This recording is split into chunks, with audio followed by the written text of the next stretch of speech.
Good morning po mga kaibigan. Ito na naman po si Pinoy Peña at meron na naman po tayong i-share sa inyo na ating nabiling bagong auger cleaner para sa inyong mga drainage. At ito na nga po, ito muna ang ating gagamitin at yung iba naman ay makagamitan niya na pwedeng gamitin sa mga 4-inch pipe. At ito nga po, nabili natin ito sa local hardware sa Lowe's. At dito naman po ay makikita nyo yung kanyang forward and reverse lock.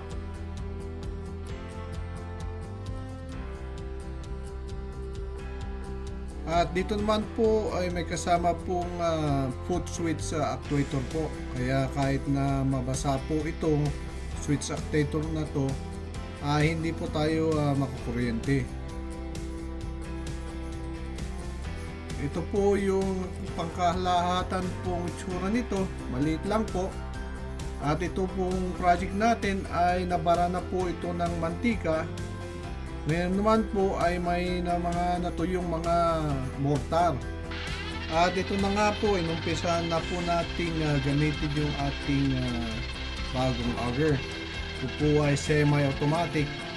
At karamihan po nitong mumurahin na auger na to ay minamanual yung pagpasok ng ating snake at ganun din yung pag-retrieve natin ng ating snake, minamanual lang po. Kaya po ito po ay semi-automatic. At siyempre po, bago po ituloy natin yung ating video, tayo po ay lagi po nagpapasalamat muli sa mga nanonood ng ating video. At siyempre po, huwag nyo pong kalimutang i-like ang ating video at paki-share na rin po. At siyempre, huwag nyo pong kalimutang mag-subscribe.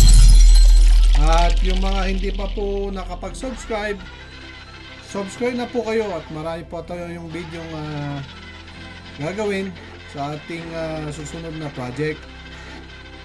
Katulad po ng sinabi ko kanina na ang inaalis po natin dito ay halo-halo na. Meron pong mortar, meron pong mga natuyong pintura. At sabi nga po ng may-ari na lagi pong nababara ito dahil dito po siya naghuhugas ng kanyang brushes at saka yung mga iba niyang gamit sa pagpipintura. At ganun na rin po sa mga ginagamit niya sa pagtatiles.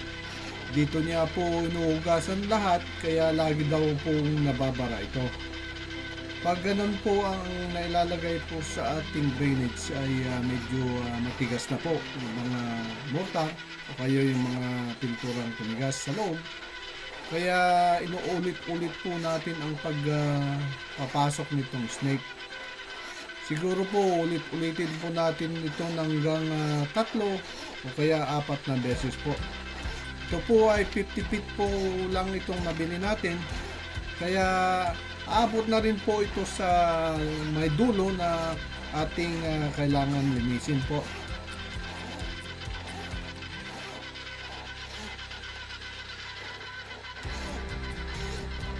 Paalala lang po na sana'y masuportahan po natin itong website na ito. At ito po ang online business. Maaari po ay inyong pasyalan at masuportahan nyo naman. Marami pong salamat. At maglalagay din po ako ng link sa ibaba po nito. Salamat po ulit.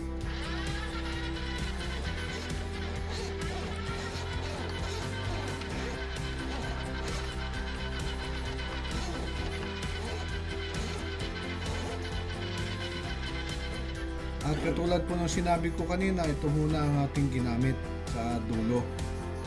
Ito pong ginamit po natin na to ay tinatawag po na straight boring head po.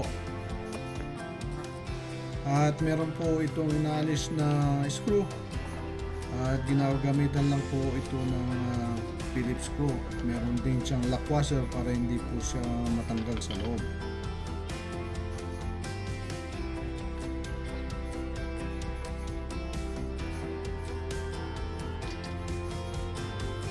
At ito naman po ang tinatawag na side cutter. Ito po ay pang finishing. At ito po ang ating gagamitin.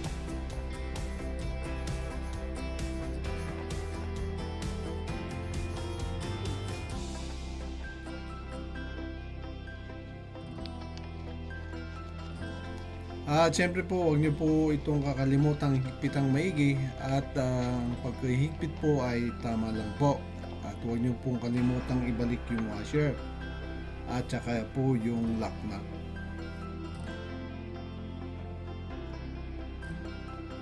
At sa ngayon po ay nakalagay po sa reverse at ilalagay naman po natin ngayon sa forward.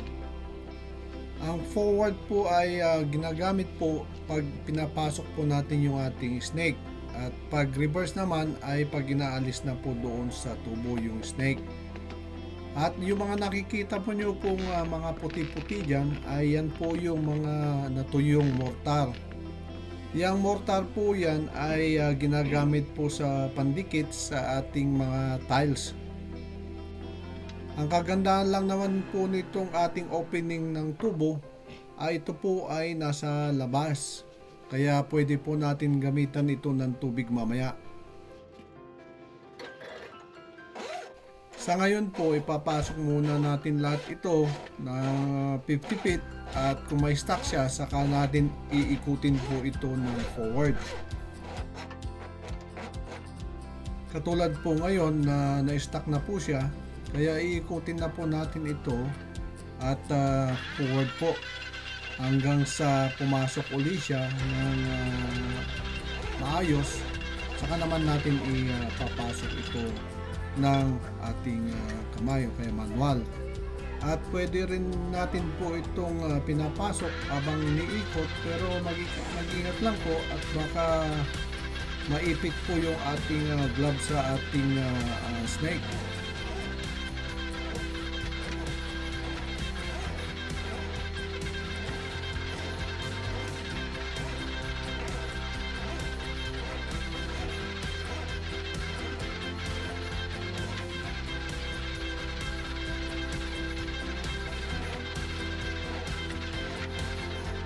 At dito naman po ay naipasok po na lahat yung ating 50 feet na snake. At ito na at nasa dulo na tayo. Kaya naman po natin alam na 50 feet lang po ang kailangan natin dito. Kasi po yung susunod na po kadugtong nitong tubong ito ay doon po sa may drainage po ng mga shower at saka yung inodoro na. At sinukat po natin kung gaano po ang layo nito ay nasa less than 30 feet lang po. Kaya po itong 50 feet na snake na ginagamit natin ngayon ay sobra-sobra na po para dito sa project na ito. At sana ngayon naman po hinahanda po natin yung hose natin na lalagyan po natin ito ng tubig sa loob para lumambot po yung mga simento o kaya yung mortal na tumigas po sa loob. Kasi po habang tumatagal po yung mortal doon sa loob ay lalo pong tumitigas po ito.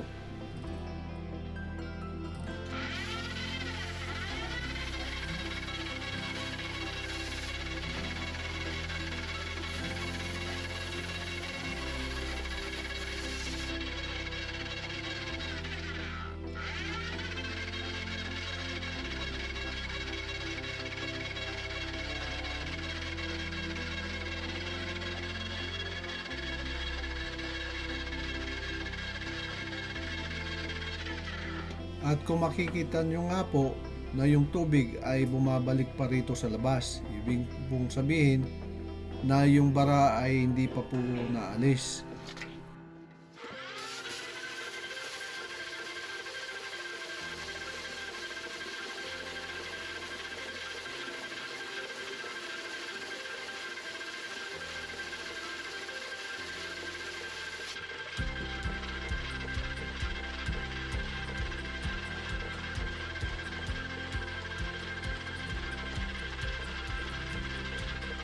Sa ngayon naman po, atin naman pong ilalabas yung ating snake at i-reverse natin yung ikot ng ating motor. At syempre po, habang nilalabas po natin ito, lalagyan po natin ng tubig paminsan-minsan at atin naman pong ilalabas ito ng paunti-unti para man po kung saan naman siya nakabara ay doon po magko-concentrate yung ating pangtanggal ng bara.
kung makikita po natin dito na yung tubig po ay bumabalik pa po at hindi po tayo kumpante sa ating nakikita na yung tubig ay bumabalik pa.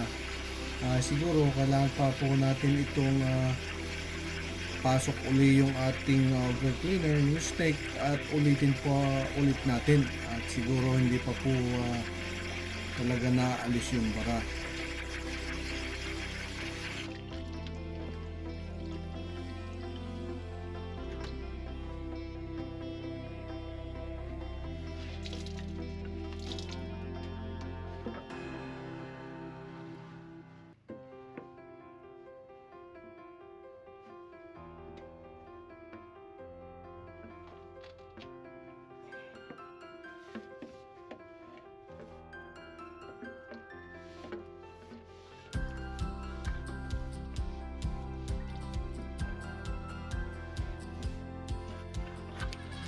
At ito na nga po, atin pong i-benrick uli yung ating snake at atin pong inulit pa po ng at least 2 beses pa po.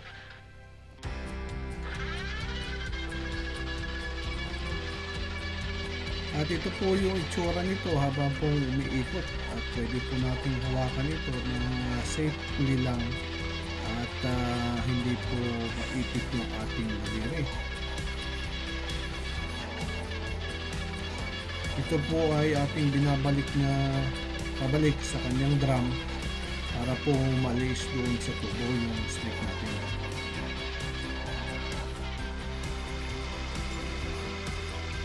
At muli naman po natin pinasok yung ating hose na linagyan po natin ng pressure ng tubig.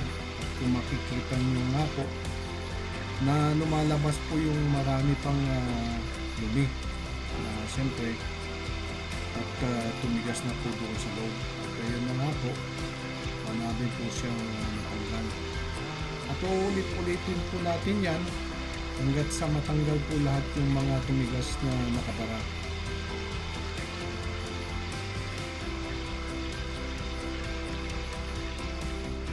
At nang paulit-ulit po nating nilagay po yung ating snake ay naalis naman po yung mga matitigas na bara doon po sa loob ng tubo.